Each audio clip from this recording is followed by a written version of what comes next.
खिलौने बचपन के सबसे अच्छे दोस्त होते हैं, है ना? पर जरा सोचिए, क्या हो अगर एक प्यारी सी दिखने वाली गुड़िया ही किसी के लिए सबसे बड़े डर की वजह बन जाए। आज हम बात करेंगे जापान की सबसे डरावनी कही जाने वाली गुड़िया ओकीकू की, उसकी सच्ची और रोंगटे खड़े कर देने वाली कहानी की। तो सवाल यही है, क्या एक बच्चे का खिलौना सच में खौफ का दूसरा नाम बन सकता है? देखिए, 100 साल से भी पहले जापान में हुई एक घटना हमें इस सवाल पर गहराई से सोचने पर मजबूर कर देती है। तो ये कहानी शुरू होती है साल 1918 में, एक भाई के अपनी बहन के लिए बेशुमार प्यार से। 17 साल का एक लड़का था, इकीची सुजुकी। वो अपनी छोटी बहन के लिए एक ऐसा तोहफा लाया जिसका नतीजा किसी ने भी सपने में नहीं सोचा था। देखिए, सुजुकी परिवार की आर्थिक हालत कुछ खास अच्छी नहीं थी, लेकिन इकीची अपनी छोटी बहन किकुको से, आप कह सकते हैं, बहुत ही ज्यादा प्यार करते थे। तो जब किकुको ने अपने चौथे जन्मदिन पर एक सुंदर सी गुड़िया की जिद की, तो एकीची ने उसे पूरा करने के लिए पूरे 1 महीने तक पैसे जमा किए। एकीची को बाजार में एक पारंपरिक जापानी गुड़िया मिली, जो बाकियों से एकदम अलग थी।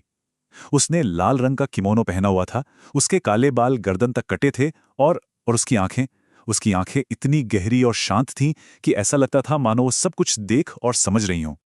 और जैसे ही किकुको ने यह तोहफा देखा, वो खुशी से झूम उठी। उसने फौरन उस गुड़िया का नाम रखा ओकीको, और बस फिर उसे एक पल के लिए भी खुद से दूर नहीं होने देती थी। वो उसकी परछाई बन गई, उसकी सबसे अच्छी दोस्त। किकुको और ओकीकू की दोस्ती गहरी होती जा रही थी। वो दोनों हर पल साथ रहते थे, लेकिन ये खुशी ज्यादा दिन तक नहीं टिक सकी। एक अचानक आई बीमारी ने इस खुशहाल परिवार की दुनिया को हमेशा के लिए बदल दिया। टिको को मलेरिया हो गया और उसकी हालत तेजी से बिगड़ती चली गई। अपनी आखिरी सांस तक उसने ओकीकू गुड़िया को कसकर अपने सीने से लगाए रखा और उसी हालत में उसकी मौत हो गई। परिवार तो चाहता था कि किकुको के साथ उसकी प्यारी गुड़िया को भी दफना दिया जाए, लेकिन खैर किसी वजह से ऐसा हो नहीं पाया। तो उन्होंने किकुको की याद में उस गुड़िया को घर की एक शेल्फ पर सजा दिया। वो इस बात से बिल्कुल अनजान थे कि उन्होंने अपने घर में एक अंतहीन खौफ को पनाह दी है। शुरुआत में सब कुछ शांत था, घर किकुको की यादों में डूबा हुआ था, लेकिन जल्द ही उस खामोशी में अजीब घटनाओं के पहले संकेत मिलने शुरू हुए। ऐसे संकेत जिसने परिवार की रातों की नींद ही उड़ा दी। पहले तो रात के सन्नाटे में किसी बच्चे के हंसने और फुसफुसाने की हल्की हल्की आवाजें आने लगी।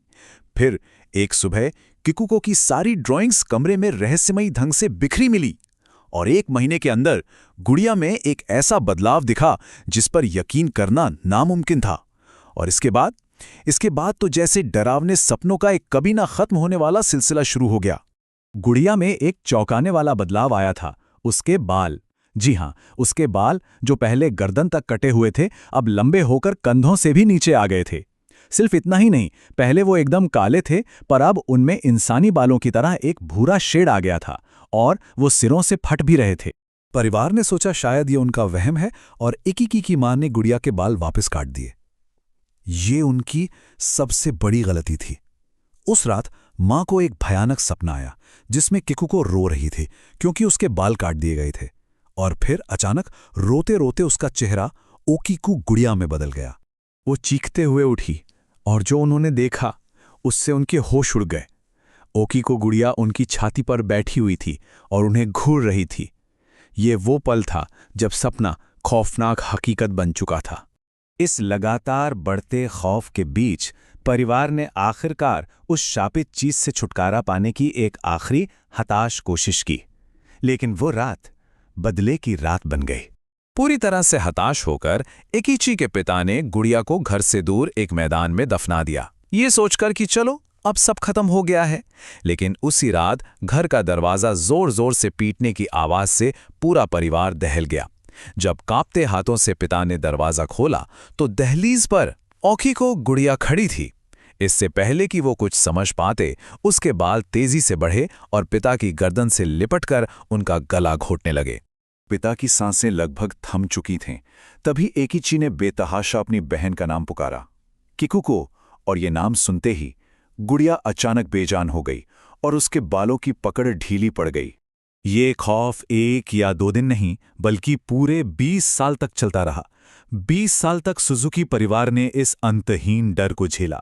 हर बार जब भी वो गुड़िया से छुटकारा पाने की कोशिश करते, वो और भी ज्यादा भयानक तरीके से वापस आ जाती थी, जैसे उन्हें याद दिला रही हो कि वो इस श्राप से कभी नहीं बच सकते। 20 साल के इस खौफ के बाद परिवार पूरी तरह टूट चुका था। उन्होंने एक आखिरी फैसला लिया, एक ऐसा फैसला जिसने उन्हें एक असहज लेकिन जरूरी शांति दी। हार कर परिवार ने उस गुड़िया को होक्काइडो के मन्नेनजी बौद्ध मंदिर के भिक्षुओं को सौंप दिया। उन भिक्षुओं ने भी उस श्राप को तोड़ने की बहुत कोशिश की, लेकिन किसी भी मंत्र या पूजा का उस गुड़िया पर कोई असर नहीं हुआ।